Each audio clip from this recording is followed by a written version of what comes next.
Ya, kalau kita melihat beberapa penjualan retail atau angka penjualan retail di negara-negara maju seperti Amerika Serikat malam tadi mampu mendongkrak pergerakan dari Dow Jones, yaitu penjualan retail di sana dikatakan tumbuh 17%. Kita malah sebaliknya, kita malah masih dalam fase koreksi di mana angka penjualan retail di April 2020 terkoreksi 16,9%. Bahkan dikatakan apabila tidak ada perbaikan di bulan Mei, tentunya pada saat itu kita masih PSBB hampir di seluruh wilayah Indonesia, ini akan menjadi 22,9. Nah, ini pertanyaan yang cukup menarik.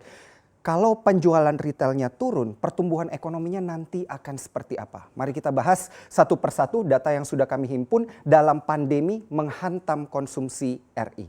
Yang pertama kita lihat dari pertumbuhan penjualan retail di Indonesia ini secara year on year saja. Kalau Anda lihat tidak selalu atau tidak setiap tahun dan tidak setiap bulan angka penjualan retail kita turun. Angka penjualan retail kita turun ini hanya dipukul oleh kondisi-kondisi krisis atau kondisi-kondisi yang dikatakan memang cukup membahayakan kondisi perekonomian di Indonesia, dan juga tidak hanya di wilayah Indonesia tetapi di wilayah Asia maupun di wilayah global. Contohnya adalah di tahun 2020 ini di mana angka penjualan retail di bulan April sudah terkoreksi 16,9%. Sebelumnya pernah terjadi juga di 2019-2018, tentunya ini karena perang dagang, dan juga pernah terjadi di kisaran tahun 2017. Kalau kita tarik mundur kembali, kondisi krisis global juga pernah terjadi di sekitaran tahun 2011 yang tentunya memukul penjualan retail dan pasokan global tentunya, karena Indonesia adalah bagian dari penjualan ekspor dan impor produk yang dijual di Indonesia ini juga adalah bagian dari hal tersebut, sehingga apabila terjadi kondisi ekonomi global yang bergoyang di sana, tentunya penjualan retail di Indonesia juga akan terganggu. Di sini di tahun 2009 imbas krisis global di tahun 2008 juga pernah terjadi koreksi yang sangat dalam, yaitu 26,3%. Ini menjadi cukup menarik kalau kita melihat secara historikal. Artinya memang kalau tidak ada satu hal yang menggoyang perekonomian global, maka sebenarnya pertumbuhan penjualan retail di Indonesia akan baik-baik saja. Tetapi apabila pasokan globalnya bermasalah, tentunya kita juga akan terkena imbas. Bahkan diproyeksikan di bulan Mei akan terkoreksi 22,9%. Nah, ini menjadi menarik. Sehingga bulan-bulan selanjutnya dan kuartal kedua nanti pertumbuhan ekonomi kita akan seperti apa? Mari kita lihat di sini. Secara mendetail, ini secara sektoral dan menurut kategorinya, pertumbuhan indeks penjualan retail di Indonesia di sini yang terdalam dapat Anda lihat. Di sini adalah sub kelompok sandang, yaitu 70,9 yang diprediksikan di bulan Mei nanti bisa menjadi 77,8. Tentunya Anda tidak perlu bertanya jauh-jauh kenapa angka ini bisa drop atau jatuh sedalam ini. Anda hanya perlu melihat di lingkungan rumah Anda, apakah Anda banyak sekali membeli barang-barang baru, atau mungkin sekarang membeli barang-barang baru di rumah mulai dikurangi, terutama pada barang-barang sandang yang tadinya di bulan Mei harusnya ini menjadi ajang lebaran di mana Anda membeli tentunya barang kelompok sandang yang cukup banyak, saat ini justru terkurang atau terkuras, bahkan ada beberapa yang tidak dapat membeli karena terpukul daya belinya. Ini menarik. Kalau punya uang tapi tidak bisa beli itu satu hal, tetapi kalau tidak punya daya beli untuk kemudian membeli kelompok sandang itu tentunya menjadi masalah yang lainnya. Begitu juga dengan sub kelompok barang lainnya yang juga tertekan sangat dalam, 75,3 bisa saja, ini prediksinya oleh Bank Indonesia di bulan Mei. Di bulan 4 berada di 68,5. Barang budaya dan rekreasi tentunya juga terkoreksi cukup dalam karena kegiatan pariwisata ditutup, dan kita tahu sektor pariwisata juga sedang terseok-seok. Perlengkapan rumah tangga lainnya pun juga terkoreksi 20,8, tetapi diproyeksikan di bulan Mei ini akan meningkat ke 19,5,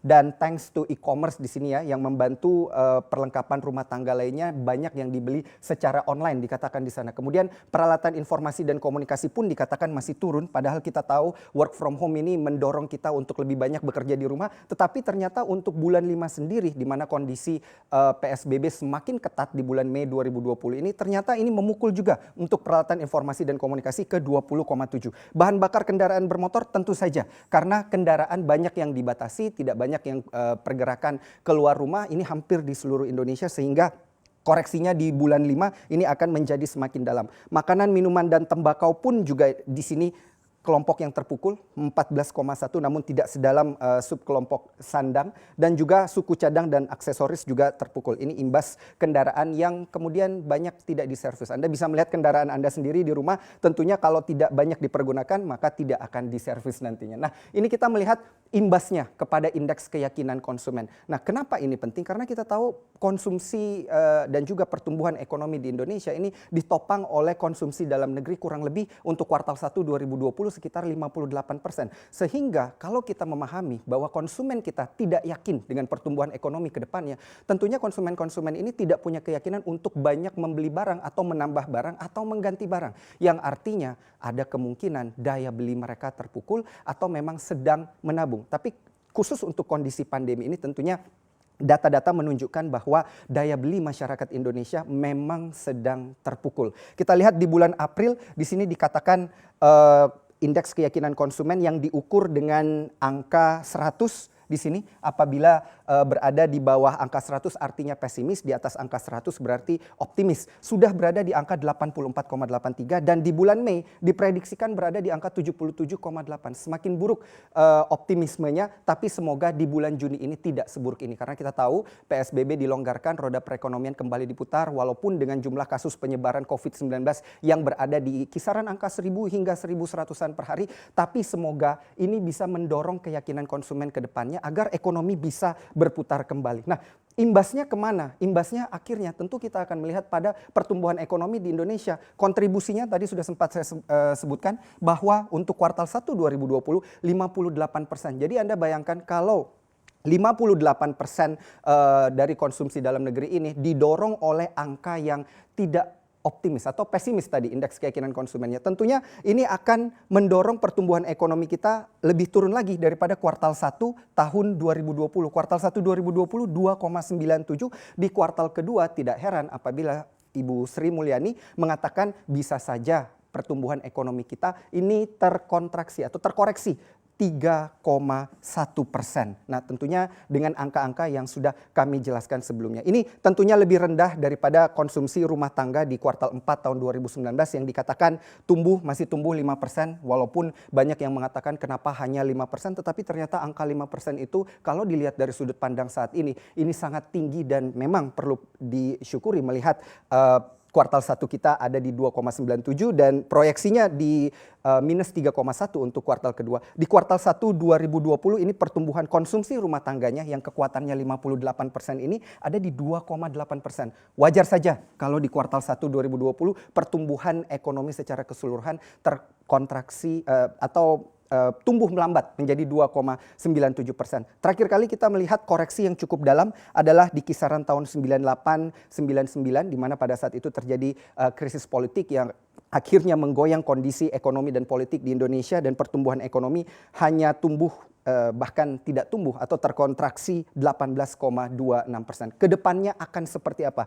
What's next? Ini yang menarik untuk kita perhatikan. Mari kita lihat proyeksi pertumbuhan ekonomi di Indonesia, karena tentunya kita berharap ekonomi di Indonesia bisa tentu tumbuh di atas 0%, tapi sayangnya World Bank sendiri meramalkan secara keseluruhan apabila pertumbuhan ekonomi kita atau ekonomi kita tidak berputar, kita hanya stagnan saja 0%. Sedangkan IMF mengatakan kita masih punya kemungkinan 0,5% tumbuhnya karena ada kemungkinan perbaikan di kuartal ketiga. Dan dari OECD sendiri yang paling pesimis mengatakan bahwa di tahun 2020 sepertinya kita hanya akan tumbuh secara keseluruhan bahkan tidak tumbuh, terkontraksi malah 2,8% hingga minus 3,9%. Ini menjadi menarik. Satu lembaga investasi global atau Morgan Stanley mengatakan bahwa apabila kita tidak memanfaatkan momentum di bulan Juni ini, di mana PSBB dilonggarkan di area Pulau Jawa yang tentunya kontribusi kepada pertumbuhan ekonominya ada sekitar 58%. Ini apabila tidak dimanfaatkan dengan baik di bulan Juni 2020 ini, kemungkinan besar di kuartal ketiga pun kita pertumbuhan ekonominya akan tumbuh negatif. Tapi tentunya ini hal yang tidak kita harapkan, dan kita berharap pertumbuhan ekonomi dapat dimanfaatkan dengan baik di bulan Juni hingga kuartal selanjutnya.